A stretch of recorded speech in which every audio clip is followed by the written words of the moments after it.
Thanks for joining me on episode 994 of the Inspired Stewardship Podcast. I'm Shelley Lombard, founder of Millie Money. Learning how to invest will give you options for your future and to help others. Get inspired. One way to do that is to listen to this podcast, Inspired Stewardship, with my friend Scott Mader. You want to know if you have a goal or a why? If you have something in mind, and at the end of the day, you're able to say, yes, I have achieved this. Yes, it is finished. It is done. That is a goal. But when it's the emotion behind it, when it can apply to more than one goal. Welcome and thank you for joining us on the Inspired Stewardship Podcast. If you truly desire to become the person who God wants you to be, then you must learn to use your time, your talent, and your treasures for your true calling.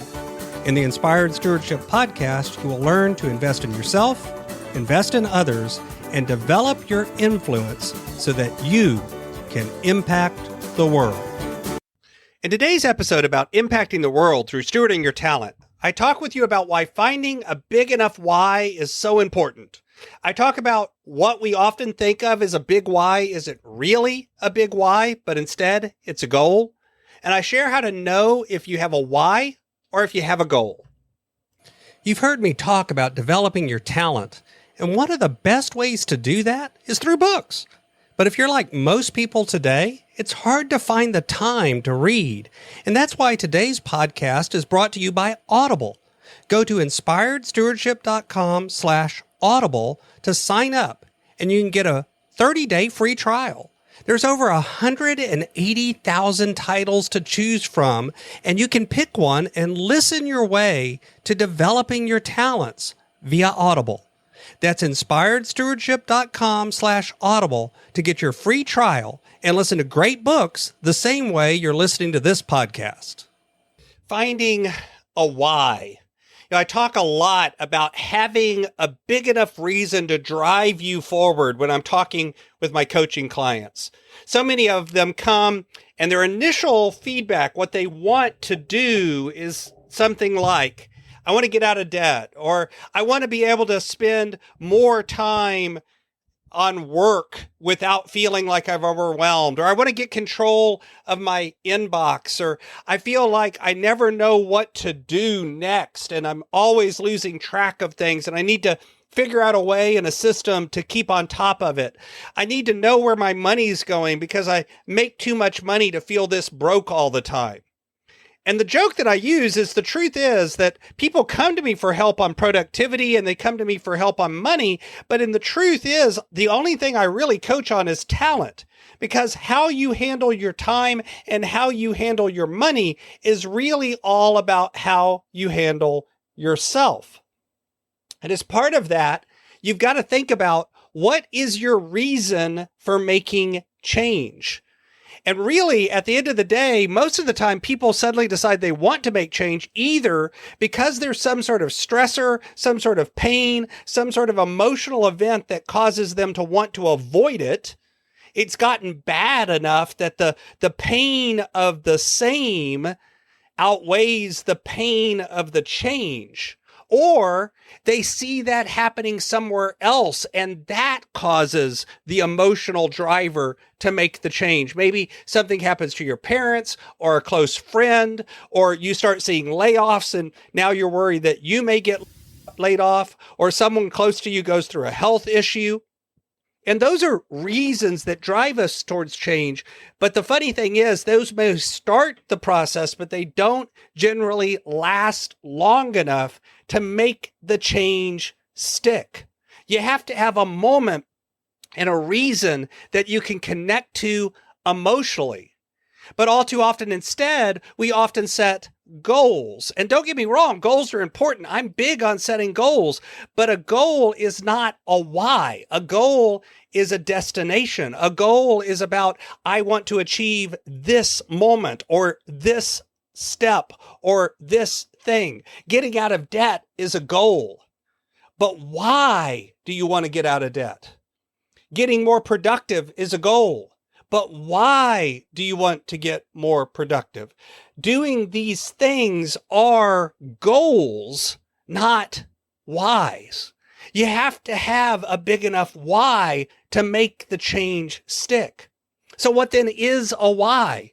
It's the emotional reason behind the goal. Why do you want to get out of debt? Usually the first answer that people will give is, the debt stresses me out. I want to have more disposable income, and I feel like I'm sending all of my money to the credit card company, and I don't have enough money to do other things that I want to do. But even that's not a really big why. Do you want more disposable income? Why do you want to not be stressed out about paying the credit cards? Because I actually want to have the freedom to be able to not feel like I have to work overtime so that I can spend more time with my family. Yeah, but why do you even want to do that?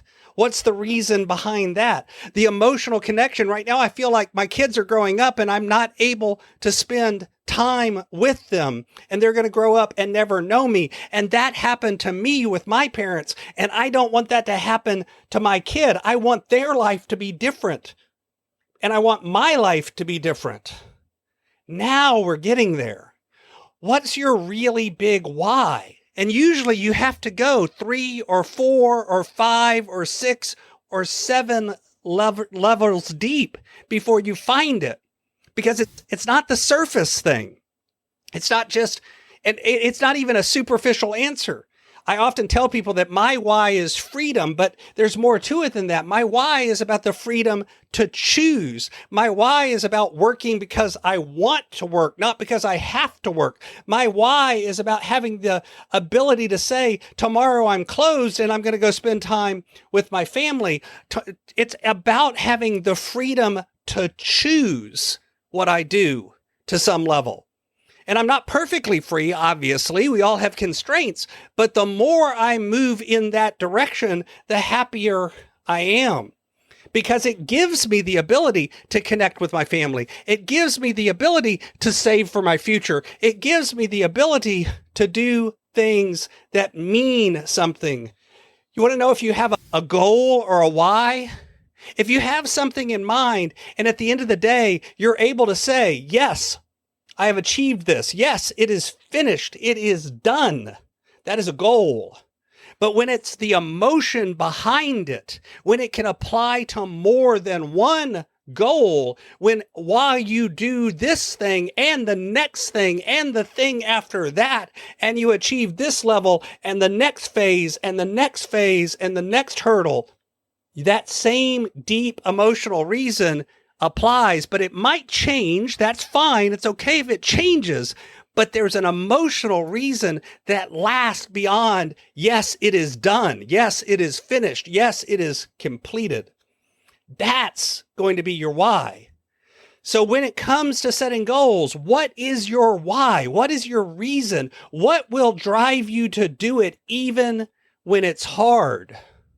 That's what you have to find. Thanks for listening.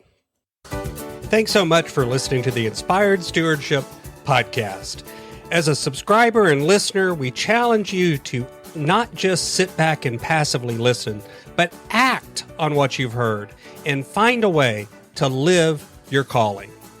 If you like this episode on the stewardship of talent, you can go over to inspiredstewardship.com/talent and sign up for our 5-week series on the stewardship of talent. Or if you're in the U.S., you can text 44222 talent tips. That's talent tips to 44222 and get those tips. Until next time, invest your time, your talent, and your treasures. Develop your influence and impact the world.